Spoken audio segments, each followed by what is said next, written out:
Title: Miss Thing, by Dante Goliscia.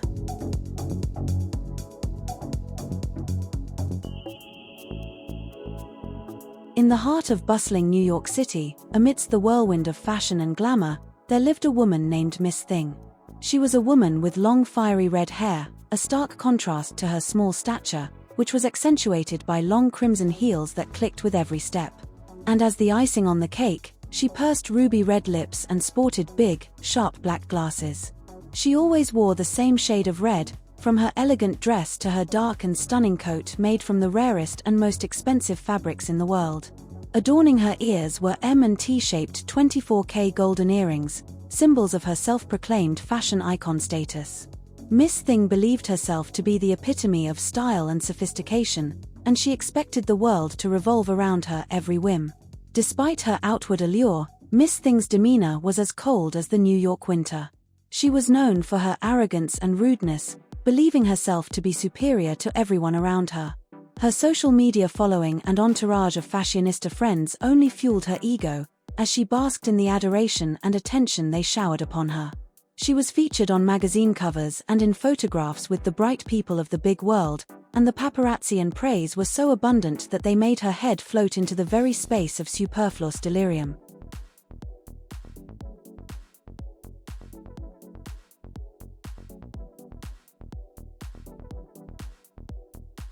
One fateful morning, as Miss Thing strutted through Central Park, she awaited her usual exclusive coffee, prepared by one of her many assistants. But to her dismay, her assistant mistakenly handed her the wrong coffee. Enraged by this seemingly trivial mistake, Miss Thing lashed out at the assistant, hurling the coffee cup at a group of sparrows nearby and causing them to scatter in alarm. Miss Thing laughed heartily at the spectacle, reveling in her ability to disrupt even the tranquility of nature. But her laughter was short-lived as one brave sparrow approached her, its tiny frame trembling with indignation. With a voice filled with wisdom and warning, it spoke. "Careful, Miss Thing, careful, Miss Thing. For treating others poorly will surely sting. With words unkind and deeds unfair, you'll find yourself in a bind. Beware."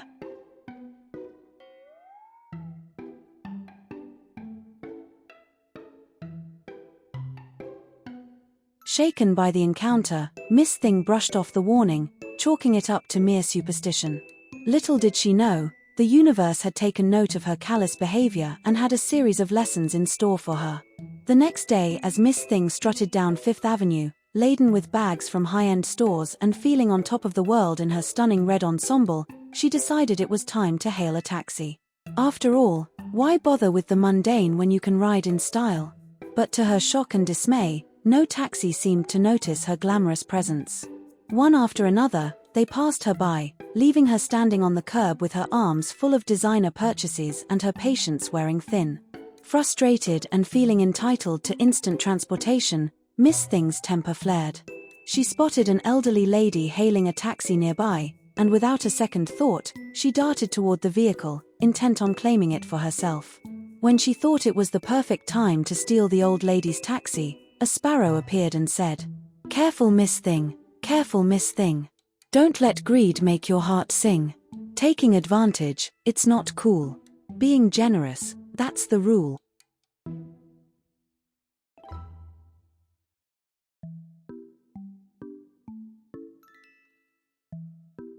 When she heard it, Miss Thing ignored it, and shooing the sparrow away with one of her shopping bags, she dedicated herself to stealing the old lady's taxi. However, her impulsive move caused the taxi driver to slam on the brakes, narrowly avoiding a collision with Miss Thing. In the chaos that followed, her carefully selected purchases became victims of her own reckless actions. Her expensive shopping bags flew in the commotion, landing unceremoniously on the dirty streets of Fifth Avenue. Dresses, blouses, and silk scarves of the highest quality were now being rumpled and ruined by tires, pedestrians, and a clueless rat. Passers-by were left speechless as the fashionista screamed in anger when she saw all of her valuable purchases ruined.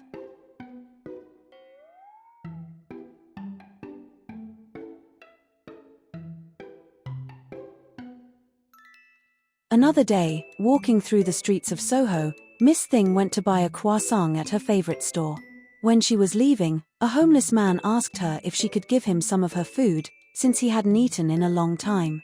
She looked at him with disgust. But before she could say anything to him, a sparrow appeared to her again and said, "Careful, Miss Thing, sharing won't sting. With the least fortunate, it's a win-win swing. Else beware, because karma does cling. Careful, Miss Thing, let kindness ring." Ignoring what the bird told her, Miss Thing threw her croissant in the homeless man's face, saying that just looking at someone as repulsive as him had made her lose her appetite.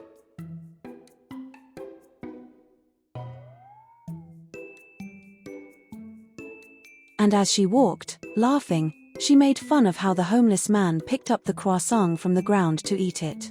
Then one of her very expensive heels fell off, causing her to fall on a bed of bags full of garbage on the street. She could not escape the lenses of the paparazzi cameras or the gaze of some curious onlookers, who mocked her for looking so dirty and disgusting. The following day, she woke up as if nothing had happened. In her mind of delusion, she was always right, the star and the voice of fashion, about which she was very excited, because that day was the beginning of New York Fashion Week. Where haute couture meets high drama, Miss Thing found herself amidst a sea of designer friends and runway models.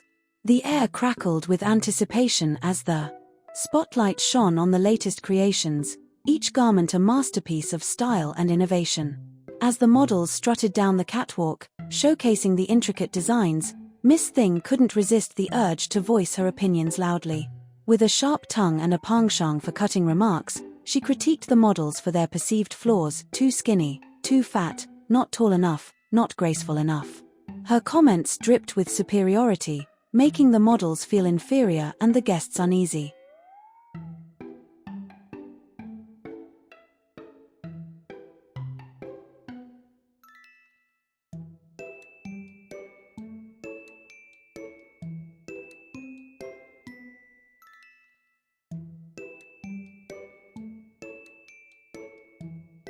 But Miss Thing didn't stop there. She turned her attention to the designs themselves, scoffing at what she deemed tacky and unoriginal. Her jokes were laced with mockery and bad taste, drawing uncomfortable laughter from some and disapproving glares from others. Amidst this spectacle of arrogance, a small sparrow appeared on the runway, chirping insistently.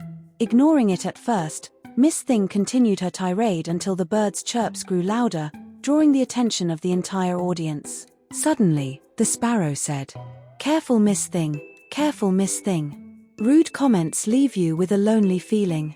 Look around, see what it brings. Kindness shines, loneliness stings."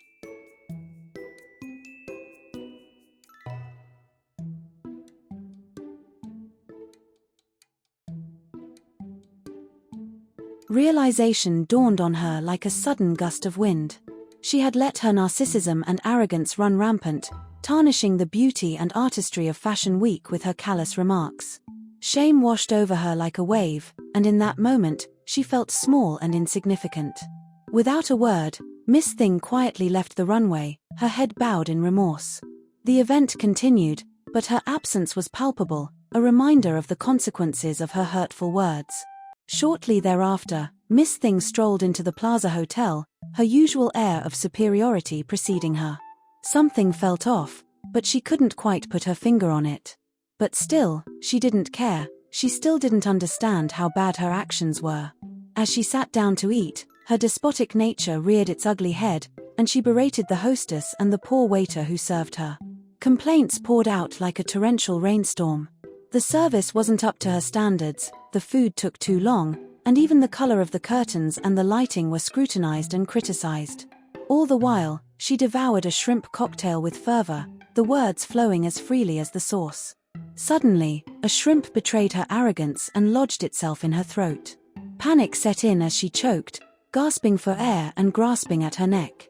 But to her horror, no one rushed to her aid.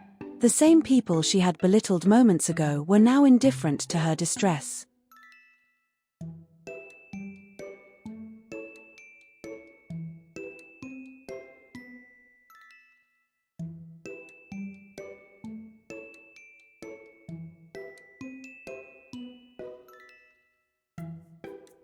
A sparrow suddenly appeared in the window, and looking at her, it said, "Careful, Miss Thing, careful, Miss Thing. Rudeness brings a bitter sting. Waiters and cooks deserve respect. There's no one we should neglect. Continue down this path, and a fool you'll find. Kindness and empathy, they're intertwined.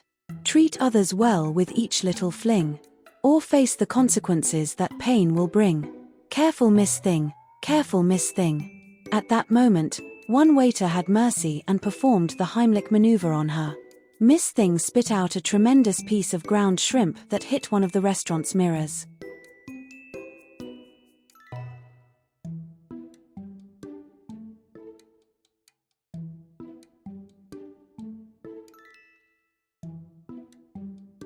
Confused and very scared, she ran away without understanding what was happening to her.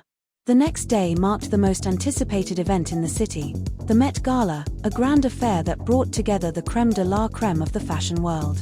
Miss Thing, as always, had her coveted invitation in hand. The theme of the evening was fire, a fitting choice that seemed tailor-made for her fiery persona.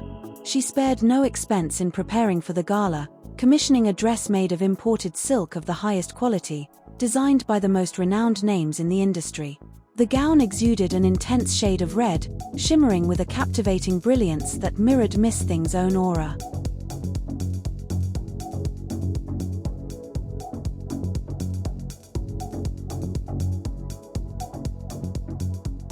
As she meticulously got ready for the event, a seed of worry crept into Miss Thing's mind.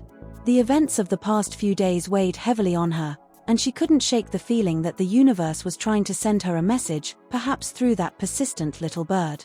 But as soon as she stepped onto the red carpet, surrounded by flashing lights and adoring fans, any concerns faded into the background. The attention, the admiration, the adulation, she thrived in the spotlight, basking in the glory of being the center of attention. She paid no mind to the other stars around her, eclipsing them with her presence as she strutted with an air of unbridled confidence. But just as she was basking in the spotlight, reveling in her moment of glory, the sparrow appeared once again. "You again? Not this time."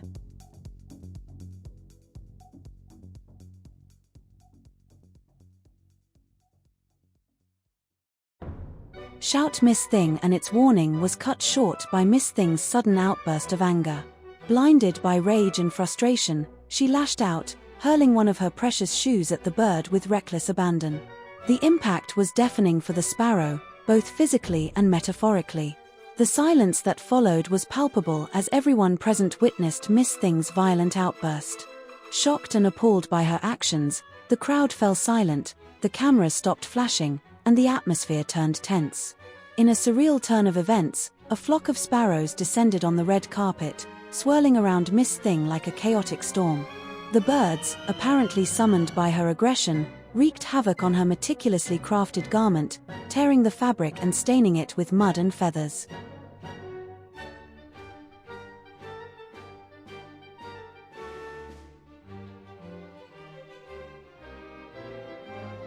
In the midst of the chaos, Miss Thing's facade crumbled.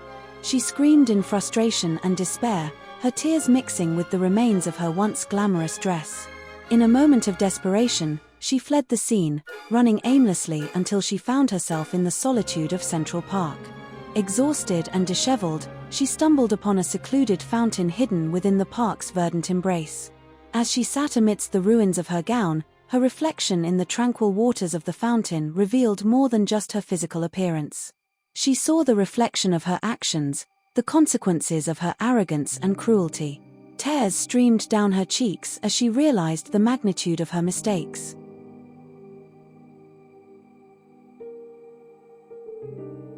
In a moment of profound clarity, the injured sparrow from before landed beside her, its limping gait a poignant reminder of her transgressions.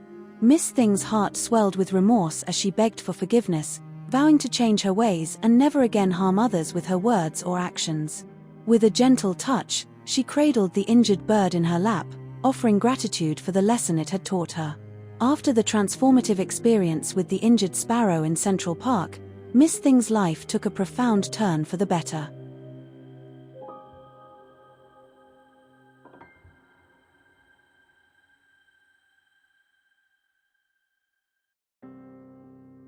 She took the injured bird to a veterinarian, ensuring it received the care it needed to recover. This act of kindness marked the beginning of Miss Thing's journey toward a more compassionate and empathetic way of life.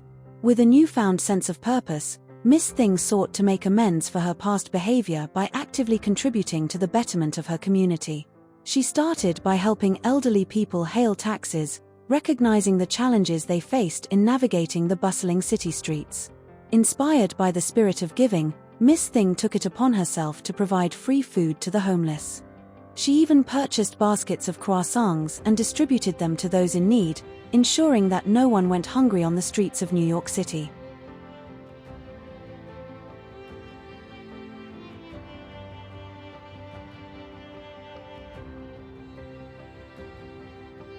But Miss Thing didn't stop there. She recognized the need for inclusivity and diversity in the fashion industry, and she took action to promote acceptance and representation for all kinds of models. Furthermore, Miss Thing used her platform to uplift new designers with innovative ideas. She mentored aspiring designers, providing them with opportunities to showcase their talent and creativity. By promoting fresh voices in the fashion world, she contributed to a more vibrant and dynamic industry. Miss Thing even went as far as buying her assistant a coffee, a simple gesture that symbolized her newfound appreciation for the people around her. As time passed, Miss Thing's transformation became evident to those around her.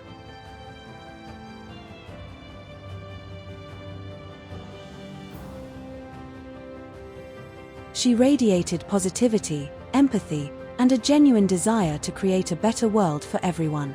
With a heart full of warmth and a smile on her face, Miss Thing knew that her journey had come full circle. She had found the true meaning of fashion not just in clothes and style, but in the way we treat others and the impact we have on the world. And so, as the sun sank below the horizon, casting a golden glow over the city, Miss Thing walked into the future with a renewed spirit and a commitment to making the world a brighter, kinder place for all. And of course, with the best fashion style.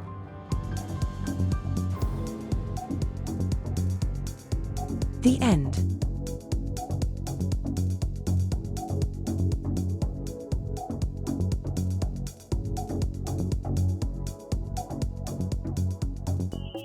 Thank you very much for listening to these stories.